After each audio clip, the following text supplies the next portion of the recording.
Hello, anak. Happy 18th birthday. Akala mo, tapos na yung celebration mo, ha? Ah, ito, sana pagbutihin yung pag-aaral mo at boyfriend, pwede mo, ba't di mo ko kasi dinadala sa bahay? Wag mo lang makikita. Kukurting ko ng pino-pino. Hindi, joke.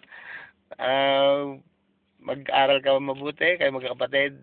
Sa, nandito ako sa kotse kasi. Wala akong ma-question eh.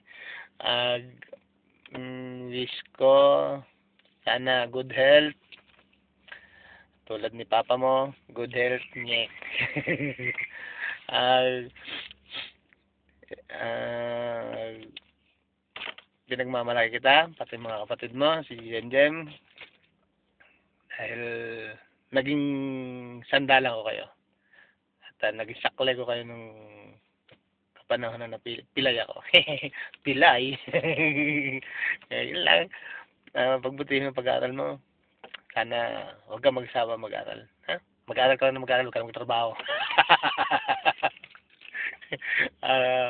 Alalayan mo si mama mo dyan, ha? Ah, tapos, ano pa ba? Sayang, hindi ako nakarating dyan,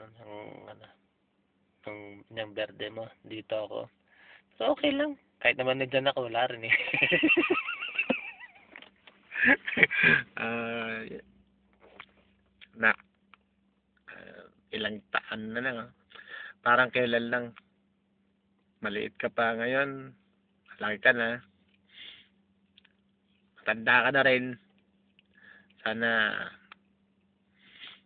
wag mong gayahin yung, ano ko, yung nakaraan ko.